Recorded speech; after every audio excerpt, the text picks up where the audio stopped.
वीर दो तरह से निकलता है।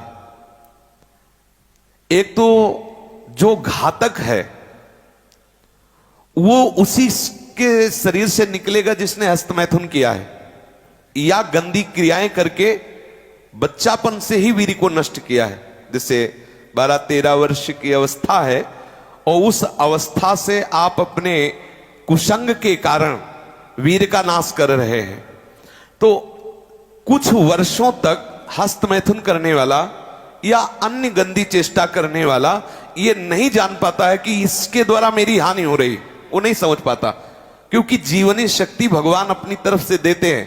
वो बिल्कुल ना खाए और हस्तमैथुन करे तो भी उसको समझ में नहीं आएगा। कुछ समय के बाद जब उसकी स्थायी जीवनी शक्ति से क्षीण होना प्रारंभ हो जाएगा, तब उसे वो लक्षण जो हस्तमैथुन करने से नाश ऐसे उस प्रसंग में बताया गया, वो लक्षण उसके जीवन में उत्पन्न होने लगते हैं। ये जो हस्त क्रिया के द्वारा शक्ति का नाश करते हैं, ये प्रतिक्षण काम से युक्त रहते हैं। इनके हृदय में वही चिंतन चलता रहता है। बालक अवस्था से लेकर के यौवन अवस्था तक देखिए, आप इनकी आंखों में देखिए, न तेज होगा नहीं गंभीरता होगी, बहुत चंचलता, निस्तेज आंखें होगी, चेहरा पीला पड़, जब देखो तो ऐसा लगता है कि शर्मिंदा हो रहे हैं, मुंह छिपा रहे हैं, ऐसा लगेगा। पहला लक्षण है। दूसरा, कुछ इतने निठल्ले ऐसे दिखावटी स्वभाव के, ऐंठ में, अकड़ में, गर्मी में रहते हैं, ये वीर शक्ति के नाश का लक्षण है। गंभीरता नहीं, शांति नहीं, उदारता नहीं, धैर्य नहीं है, वो अपने को बड़ा बड़ा दिखाना चाहते हैं, ये सब उसके नाश के लक्षण हैं।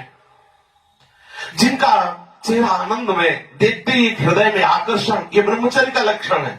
चेहरा देखो तो उजड़ा हुआ दिखाई देता है, लगता है बिना रोते हुए भी रो रहे हैं, वो सब सिकुड़ गया चेहरा है साहब। जैसे किसी घर में आग लगा दो, इसके बाद दर्शन करो तो कैसा लगता है, वो ऐसे ही उसका चेहरा होता है जिसने अपने जीवन से खिलवाड़ किया है।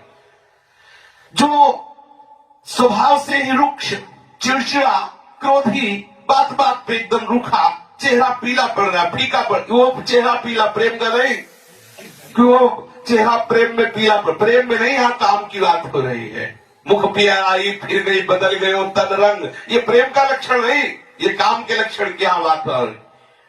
वो मुर्दा की तरह निस्तेज, खिन्न छिन्न ऐसे ही घूमता रहता, कोई लक्ष्य नहीं, कोई उद्देश्य नहीं, बात बात में आलस्य, बात बात में गुस्सा। जो गालों में बिना कोई गुलाबी कुछ लगाए जो गुलाबी दिखाई देती है, वो ब्रह्मचर्य की होती है। और जिनके ब्रह्मचर्य क्षीण हो जाते हैं, झाई पड़ जाती है, देखो देखने में तो लगता है, क्योंकि बोले कितने को, बोले 18 के, 18 में तो उसकी दुर्गति हो रही, तो 28 और 48 में क्या होगा। जो काले दाग चेहरे में पड़ने लगते हैं, आंखें धसी नजर आती हैं, गाल पीले नजर आते हैं, नाक के आसपास काले काले दाग यहां ऐसे प्रकट हो जाते हैं, ये सब लक्षण हैं जो उन्होंने अपनी शक्ति का नाश कर दिया। जो इस वीर शक्ति का नाश करते हैं, वो बिना बुढ़ापे के सारे लक्षण बुढ़ापे के उनमें होते हैं। कमर में दर्द है, चला नहीं जा रहा है, थोड़ी चढ़ाई में हांफने लगे, अब अवस्था कितनी, बोले 18 की। इस अवस्था में तो मतलब दिशाएं भी कांपे, वो अवस्था है, अब तो दिखाई नहीं देता कोई जवाल। चित्त में कुचिंताएं, छाती में धड़कन, बिना भय के भयभीत हो जाना, थोड़े से भी दुख में ऐसा सोचना कि मैं आत्महत्या कर लूं, ये सब बातें उसी की कमी से हो रही हैं। ये महापुरुषों के अनुभव की झूठी झूठी बातों में एकदम घबरा जाना, कोई झूठी धमकी दे दे तो बस वो ऐसा लगता है अब क्या करूं, किसी कमरे में बंद हो जाऊं, अपने आप को प्राण हत्या करके बचा लूं, ऐसा मैं अपने शरीर को न, ये सारे के सारे लक्षण उसी में प्रकट होते हैं।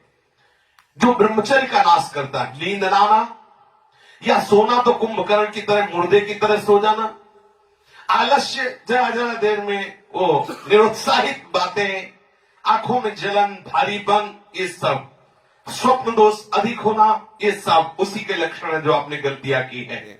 अब यदि वो किसी संग के प्रभाव से हस्तमैथुन बंद कर देता है तो उसका वीरपात होगा।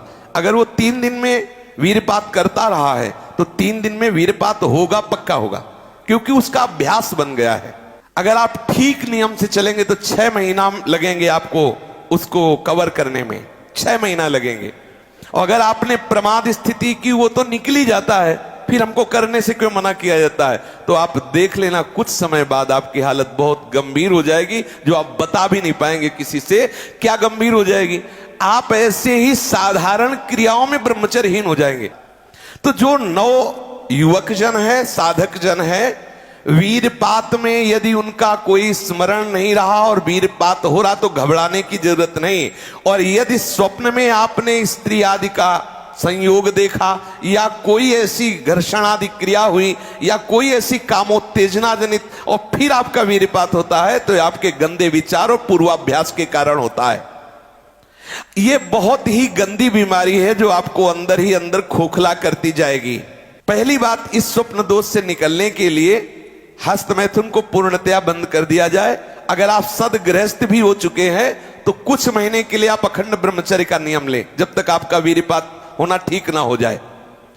आप वो हानिकारक जो कामोत्तेजना बढ़ाने वाले भोजन है उनको छोड़िए, जैसे अत्यधिक नमक, बहुत कड़वी लाल मिर्च, और जैसे बहुत ही वो मीट मसाला आदि जो बहुत ही कड़वा तीखा, ऐसा गरम मसाला और बिल्कुल गर्मा गर्म भोजन, ये आपके स्वप्न दोष के ठीक होने की बात है।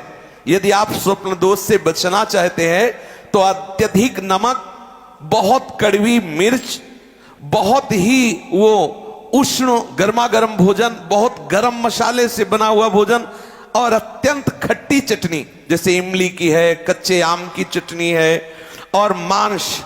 ये जो लोग कहते हैं कि मांस ताकतवर होता, तुम्हारी चर्बी बढ़ा देगा, ताकत नहीं। ताकत कहते हैं संकल्प शक्ति को। ताकत शरीर शक्ति प्रधानता नहीं होती। संकल्प शक्ति का एक महात्मा पूरे समुद्र को अंजुलि में पी गया। देखो, संकल्प शक्ति, शरीर की शक्ति एक सीमित शक्ति है, संकल्प शक्ति एक महान शक्ति है। जो ब्रह्मचर्य से युक्त होता है उसकी संकल्प शक्ति बढ़ती है।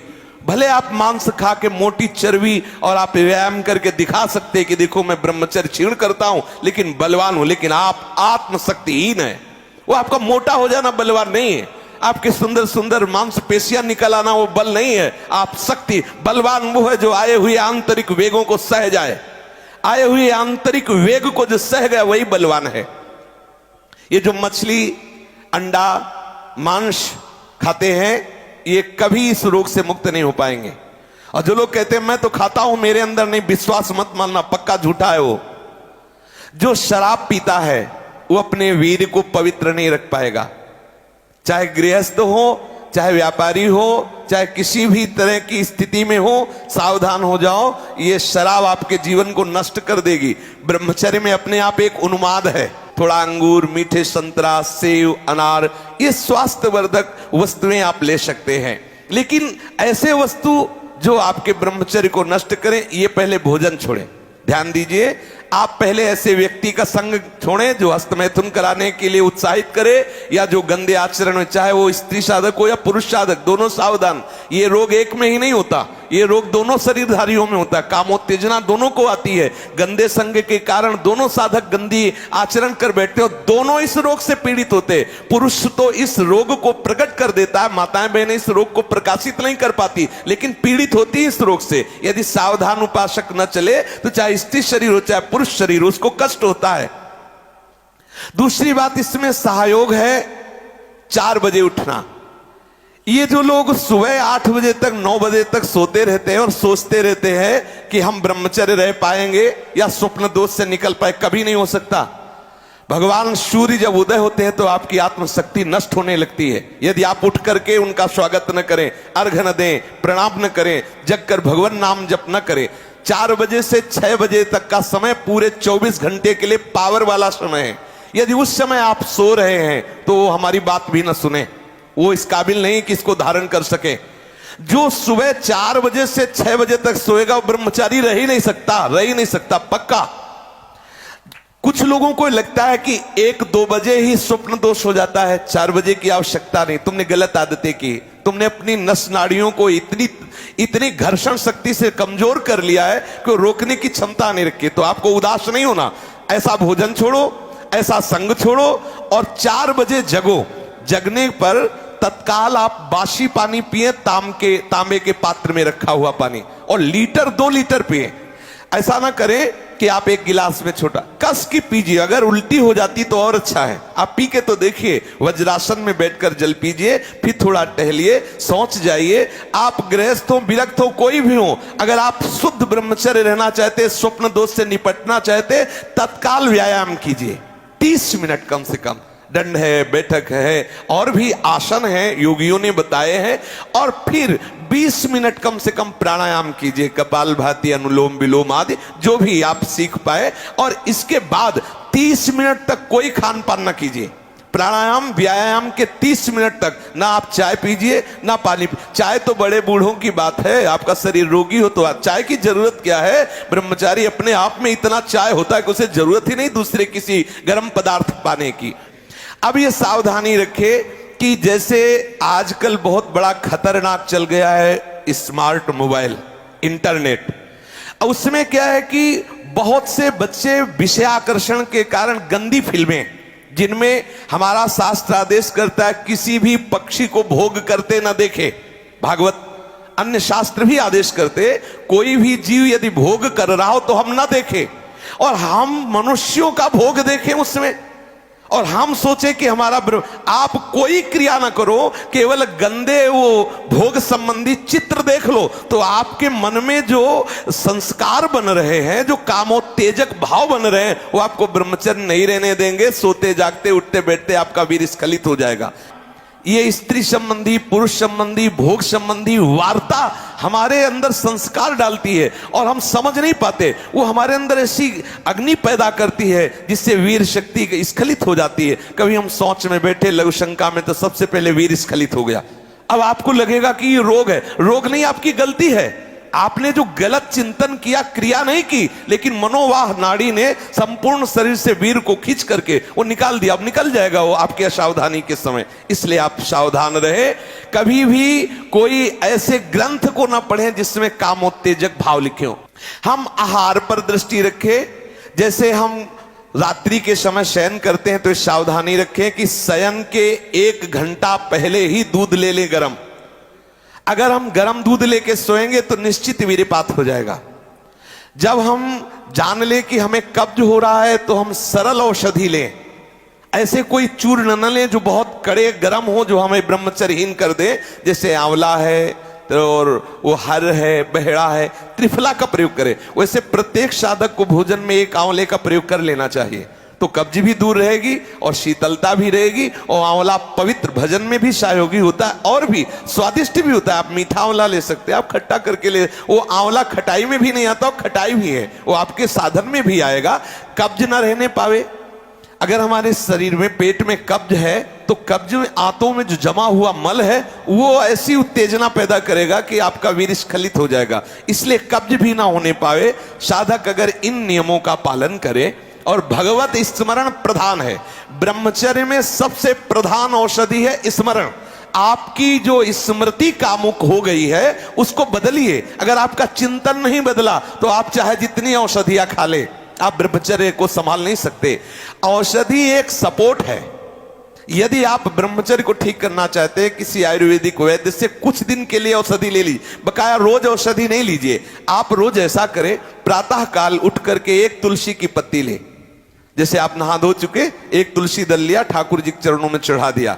और रात्रि के समय शाम टाइम 1 नीम की पत्ती ले, 1 पत्ती, और कुछ दिन उसे पाइए। अगर आपको पच जाए तो फिर 1-1 बढ़ा दीजिए, 10-10 पत्ती तक जाइए। किसी और औषधि की जरूरत नहीं। हर रोग का निवारण तुलसी की पत्ती और नीम की पत्ती सुबह शाम करने से हो जाए। आप देख लीजिए, ये ज्यादा औषधियों को ना खाए, नहीं तो जब औषधि छोड़ोगे तब कमजोर हो जाओगे। अगर आप बहुत हालत खराब है तो आयुर्वेदिक कुछ ऐसी औषधियां कई महात्माओं ने निकाली है जो आपकी वीर्य को पुष्ट करती है, उनको सहयोग के लिए ले ले। और बकाया चिंतन बदले, कुसंग का त्याग करे, भोजन सात्विक रखे और नींद भर ही सोए। ज्यादा नहीं कि प्रमाद स्थिति में पड़े रहोगे तो फिर भी ब्रह्मचर्य हानि की संभावना है। नींद भर सोए, प्रातःकालीन वेला पर जग जाए, प्राणायाम व्यायाम करे तो निश्चित इस पर विजय प्राप्त। ऐसे ऐसे साधक हैं कि 10-10 वर्ष हो गए स्वप्न दोष नहीं हुआ, 10-10 वर्ष हो गए स्वप्न दोष ही नहीं हुआ। ऐसे भी उपासक है हमारे पास है, अपने पास है, 10 वर्ष हो गए स्वप्न दोष ही नहीं हुआ। तो क्या है, उन्होंने संयम किया, वीर जो है स्थगित हो गया, परिपक्व हो गया, धीरे धीरे ऊर्ध्वगामी होने लगता है। आप कभी घबराए नहीं साधक, सावधानी पूर्वक ये जो बातें बताई गई अपने जीवन में उतारे, चाहे गृहस्थ हो चाहे विरक्त हो। वीर ही अमृत है, वीर त्याग ही मृत्यु है, इतना समझ ले। श्री राधा वल्लभ लाल की।